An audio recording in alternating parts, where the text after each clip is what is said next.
அயோத்தி கோயிலில் பிராண பிரதிஷ்டை செய்யப்பட்டது குழந்தை ராமர் சிலை. சங்கல்பம் ஏற்று சடங்குகளை செய்தார் பிரதமர் மோடி.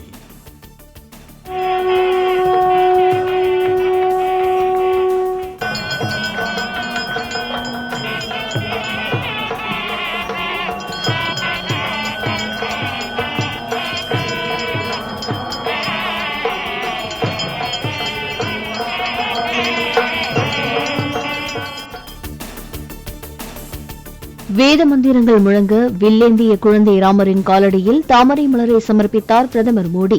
பிராண பிரதிஷ்டை செய்யப்பட்ட ராம்லல்லாவின் சிலைக்கு தீபாராதனை காட்டி வழிபாடு.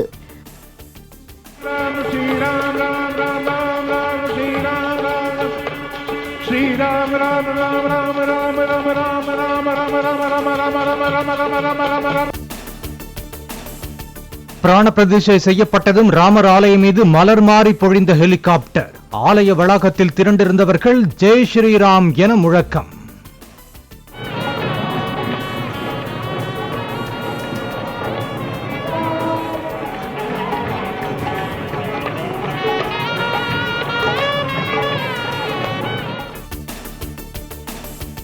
மஞ்சள் பட்டு வஸ்திரம் மற்றும் தங்க வைர நகைகளுடன் அலங்கரிக்கப்பட்ட குழந்தை ராமர். இடது கையில் வில், வலது கரத்தில் அம்புடன் புன்னகை தவழும் முகத்துடன் காட்சியளிப்பு. பிரதமர் தீபாராதனை காட்டிய போது நாதஸ்வர நாதத்தில் ஒலித்த குறையொன்றும் இல்லை தமிழ் பாடல். ரகுபதி ராகவ ராஜாராம் உள்ளிட்ட பக்தி பாடல்களும் இசைக்கப்பட்டன.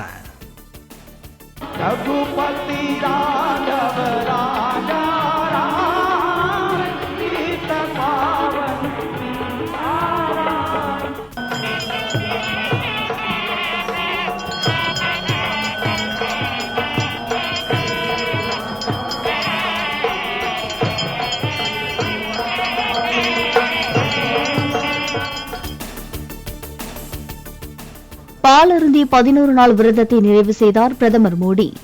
ராமர் கோவில் அறக்கட்டளை உறுப்பினர் சுவாமி கோவிந்த தேவ்கிரி பிரதமருக்கு ஸ்பூன் மூலம் புகட்டினார். தொழிலதிபர்கள் அம்பானி, பிர்லா, நடிகர்கள் ரஜினி, அமிதாப், கிரிக்கெட் வீரர் சச்சின் உள்ளிட்ட பிரபலங்கள் பிராண பிரதிஷ்டை விழாவில் பங்கேற்பு. சன்னியாசிகள் மற்றும் மடாதிபதிகள் திரளானோர் கலந்து கொண்டு பிரார்த்தனை. இனி ஆண்டுதோறும் அயோத்திக்கு வர இருப்பதாக நடிகர் ரஜினிகாந்த் பேட்டி. வரலாற்று சிறப்புமிக்க பிராண பிரதிஷ்டை விழாவில் பங்கேற்றது தமது அதிர்ஷ்டம் என்றும் கருத்து. सर कैसा रहा कार्यक्रम सर? बहुत बढ़िया था। ये ऐतिहासिक इवेंट है। सो इस दिन में इधर से आना वो मैं भाग्य हूँ, बहुत भाग्यशाली हूँ। सर प्रभु श्री राम की मूर्ति कैसी लगी? कितना खूबसूरत? बहुत बढ़िया देखा मैंने। दोबारा आएंगे सर? डेफिनेटली हर साल आऊंगा। Thank you so much. இனி இந்தியாவின் அடுத்த 1000 ஆண்டுகளுக்கான அடித்தளத்தை அமைக்க வேண்டிய நேரம் வந்துவிட்டது. பிராண பிரதிஷ்டை நிகழ்ச்சிக்கு பின் பேசிய பிரதமர் மோடி பிரகடனம். இந்திய சமூகத்தின் முதிர்ச்சியின் பிரதிபலிப்பே ராமர் கோவில் கட்டுமானம் என பிரதமர் மோடி கருத்து. ராமர் எரிக்கும் நெருப்பல்ல, ஆக்கம் தரும் ஆற்றல் என்றும் பேச்சு. பிராண பிரதிஷ்டை விழாவை தொடர்ந்து மின்னொளியில் ஜொலிக்கும் அயோத்தி ராமர் கோயில். சரையு நதிக்கரையில் நடைபெற்ற தீப உற்சவத்தின் போது கண்ணை கவர்ந்த வண்ண நீரூற்றுகள்.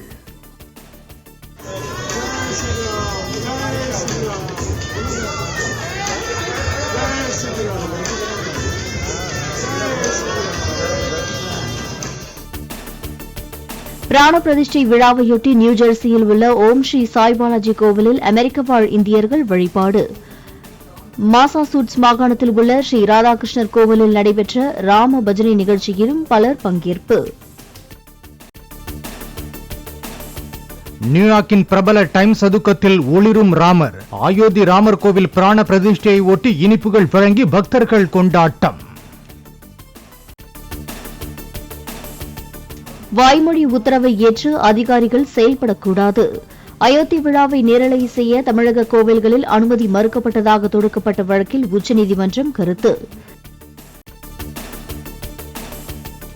ராமர் கோயில் பிராண பிரதிஷ்டை விழாவை தனியார் கோயில்கள், திருமண மண்டபங்களில் நேரலை செய்ய போலீசாரின் அனுமதி தேவையில்லை. அறநிலையத்துறை கோயில்களில் உரிய கட்டுப்பாடுகளுடன் செயல் அலுவலர் அனுமதி தர உயர்நீதிமன்றம் உத்தரவு. காஞ்சி காமாட்சியம்மன் கோவிலில் எல்இடி திரை மூலம் பிராண பிரதிஷ்டையின் நேரலையை கண்ணீர் மல்க கண்ட அமைச்சர் நிர்மலா சீதாராமன் 550 வருடம் காத்திருப்புக்கு பின் ராமருக்கு உரிய மரியாதை செலுத்தப்பட்டிருப்பதாக கருத்து. 550 வருஷமா வெயிட் பண்ணிட்டு இருந்த அந்த அயோத்தியில ஒரு நல்ல ஒரு பெரிய அழகான கோவில், அதுல ராமரை ஸ்தாபிச்சு அவருக்கு பூஜை செய்யும் காட்சி நம்ம எல்லாரும் பார்த்தோம். காஞ்சி காமாட்சி கோயிலில் நேரலைக்கு தடை விதிக்கப்பட்டதாக நிர்மலா சீதாராமன் திட்டமிட்டு வதந்தி பரப்பியதாக முதலமைச்சர் ஸ்டாலின் குற்றச்சாட்டு. காணொலி காட்சிகள் எதையும் திரையிட மாட்டோம் என்று குறிப்பிட்ட அனுமதி பெற்றதை நிர்மலா மறைத்துவிட்டதாகவும் கருத்து. கோதண்டராமர் கோவிலில் அர்ச்சகர்களே எவ்வித பயத்துக்கோ அடக்குமுறை உணர்வுக்கோ இடமில்லை என தெரிவித்துள்ள முதலமைச்சர் கருத்து. ஆளுநர் அலறுவதற்கு காரணம் அரசியலின்றி வேறு என்ன இருக்க முடியும் என கேள்வி. ராமர் கோயில் விழாவை ஆக்கப்பூர்வமான முறையில் தடுக்குமாறு மாவட்ட எஸ்பிக்களுக்கு காவல் உயர் அதிகாரி உத்தரவு பிறப்பித்திருந்ததாக அண்ணாமலை தகவல்.